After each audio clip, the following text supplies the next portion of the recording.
speak so highly of him, and then just you don't really talk about football in those situations, but how he treats everybody, how he handles himself, I think is just some of the better examples on how to go through life, and he does it all right. Obviously, that was from yesterday. That was pre-shave. That was Baker still with beard. No. This is Tom Brady's a grown-up. Does that create a little internal conflict in your brain right now? No, the guy you because love. Baker's not a dope. Baker's smart. Right. Okay, Baker. Let's get out of the yelling, screaming, grabbing yourself nonsense. You're a very accurate thrower of the football. I do not think you're going to be Drew Brees. And I think you're going to have to overcome a lot of the goofiness of the Cleveland ownership going forward. But yes, you should model your career after Tom Brady and his maturity. Just like all you young broadcasters out there, you should model it after our show, not Slappy and Mud Flap in the morning on 97.5 New Mexico's Best Rock. You should watch us and model your show after us. I appreciate that you at least said our show and not just me. So earlier this week, Redskins safety Landon Collins talked about how they got the best quarterback in the draft in Dwayne Haskins because the Giants passed on him and took Daniel Jones. I do agree with that. Right. Well, remember, Collins was not let go by the Giants, but not retained by Dave Gettleman. They could have franchised him. They could have done many things, and they let him go. Good player, not great, but good player. Neither was cornerback Josh Norman. Remember, when Gettleman was the GM in Carolina, he rescinded the franchise tag on Norman. Remember, they tagged him and then undid it and let him go to the Redskins. Yes. So Norman had some thoughts on the Giants GM Dave Gettleman on the Rich Eisen show yesterday. Oh, boy. I think we need to put him on salary. I think we need to put him on salary. I mean, they need to protect Dave Gettleman at all costs up in New York, for sure. Protect that man at all costs because he's winning for us. Is Dave Gettleman, are those comments over the line by Josh Norman? I don't think Washington should have an opinion on anybody else's football operation. Washington should just play football. Philadelphia could have an opinion on the Giants. Sure. The Rams could.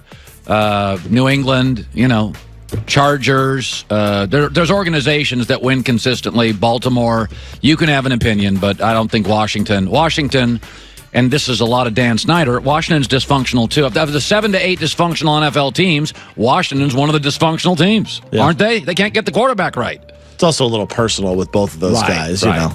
And finally, before Game 2 of the Western Conference Finals, the Warriors revealed that Kevin Durant is not even making the trip to Portland for Games 3 and 4, so he has been ruled out. Wow. And their head coach, Steve Kerr, he did not sound too optimistic about this injury. Wow. Hopefully, he continues to progress, and he has made progress, but it's a little more serious than we thought at the very beginning, and so we'll see where it all goes. But he's in there all day long getting treatment. He's done a great job of committing himself to that process. Rick and his staff are in there all day, and hopefully he'll be back at some point. But we'll just wait and see. I'd love to go to one of those games up in Portland. That Game 3 is going to be I think one of them, Portland's going to blow out. I think Portland's going to have a really good Game 3 at home. Yeah. But all Golden State needs is a split. If they get a split, they got the series. Well, I mean, it's clear they don't need Durant to beat the Blazers, but do they need him to beat either of the Eastern Conference teams? Do they need Durant to beat the Blazers in Portland? Let's just wait. They don't need him to beat the Blazers in Oracle, but now I get a 4-point advantage. What's the swing between Oracle and the Rose Garden? It's the biggest game now. It's the biggest game in Portland in a long time. Yeah, so Portland's going to play crowd. Great. Yeah, Portland's going to be. By the way, I thought last night's game, the second half, was one of the most entertaining 90 minutes of basketball I've seen in years. It was, and you know what I like about it? I love Golden State not just jacking up threes. It was like a lot of smart basketball, find the best shots. It's really fun. That's the news. That's veteran newsman John Goulet. Well, that's the news. And thanks for stopping by. The Herd Lie News. Where is Broussard today? Is he in New York? He's still in New York? Okay, let's not waste any time here with speaking of veteran newsman. Have you noticed Broussard when he goes to New York City? Kind of mails it in out here. Have you noticed how handsome and debonair he is? Let's go to the Coward Global Satellite Network. The guy looks like he's a Tom Ford model. What the hell's going on with Broussard? Look at these pocket squares. So tight. Look at that. I don't know how to take that. Is that a compliment or is that an insult when I'm in L.A.? I'm not sure. Well, I see the way Parker dresses. You definitely need to step it up out here just to make that Odd Couple show work on Fox Sports Radio. I was saying this. It's been a bad month for the analytic mavens because I'm watching Golden State last night, Chris, and in that fourth quarter, they just went for the best shot. Portland with a lead took 14 threes, and in some instances, I thought bad shots. What do you make of Golden State? You know, you talked about it earlier this year. You're the first that tipped me off to this. They are not in Houston's class as a three-ball team. They really work a lot for the best shot, and I thought last night was an example of that. No, you're not. You're totally on point, and not just in the fourth quarter, but generally the great misperception about Golden State is that they're just this three-point shooting team that hoists a bunch of shots from 30 feet. Yeah, they do have the two best shooters, or two of the best shooters of all time in Clay and Steph, and then when Durant's there. But they were second in the league this regular season in mid-range shots. They get backdoor layups. Steph and other guys will get dribble drives and finish at the rim. And then, of course, the three-point shot. So while Houston and last night Portland, Milwaukee, all these teams have gone overboard with the three-point shot, Golden State, which changed the game, they still have a great balance. And that is one of the reasons why they are the best team in the league, because of that balance. 32-4 when Katie doesn't play and Steph does. How do you think this is landing on Kevin Durant watching this transpire? Look, Kevin Durant is a human being, all right? That means inside it's hurting him. I mean, period, the end. You love it if Nick Wright or Jason McIntyre was to fill in for your show, and do a pretty good job. But if one of them filled in for your show and the ratings skyrocketed, bad, you'd be upset because you're a human being. Yeah. I would too. Yes. I mean, unless Kevin Durant is Jesus Christ, then he's got to be hurting with the way they're playing without him. So I just think, look, I heard you alluding to it earlier. If they win this championship without Kevin Durant, he's got to bolt. If he has, because some people, I'm not one of those people. I don't think you are either. But there are people, fans and ex-players, current players, who belittle his 2 championships.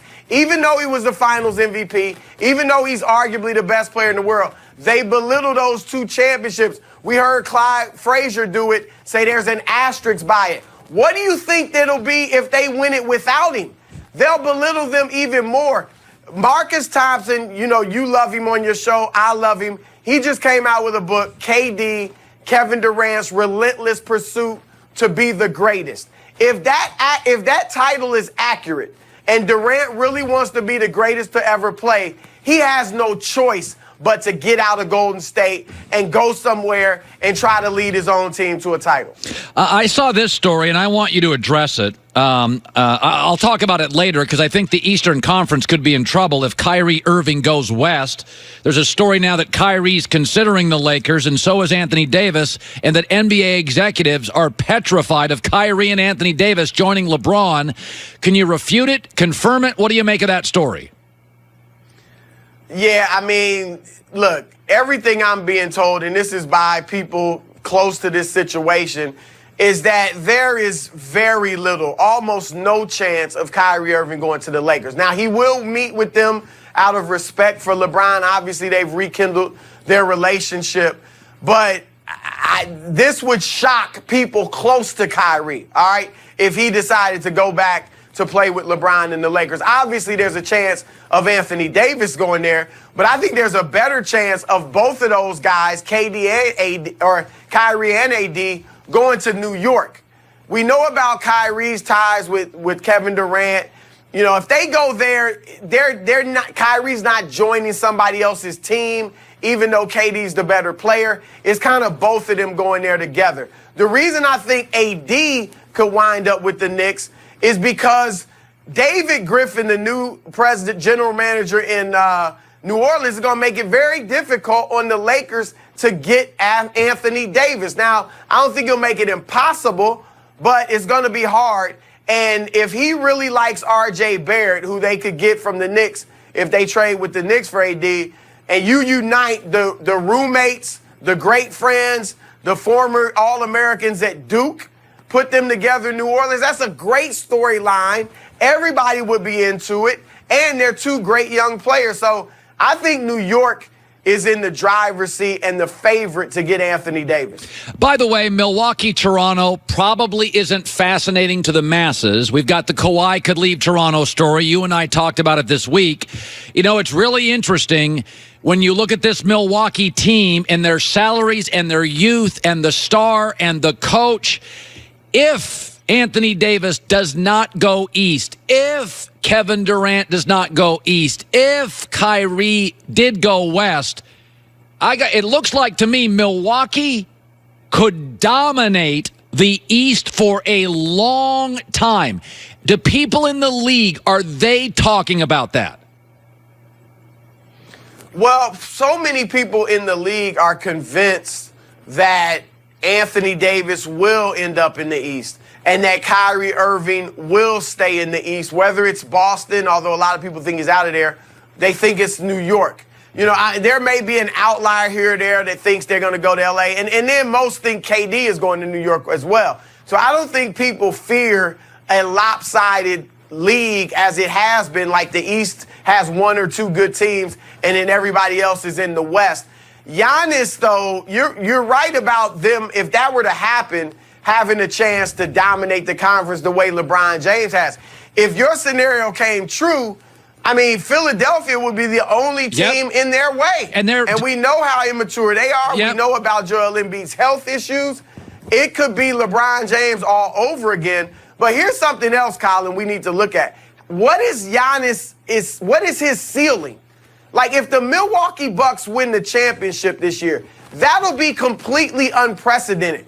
I don't think we've ever seen a team go from the 16th best record or somewhere around there to the NBA championship in 1 year without adding a major star. The closest I can think of, you'll remember this, was Portland in 1977, but they did add Maurice Lucas, who was an all-star. So this is unprecedented. What does this say about how good Giannis is? And wait till he adds the three-point shot. He's getting better from behind the arc. I think in 2 years, he will be a very competent three-point shooter, probably around 36, 37, 38% from three.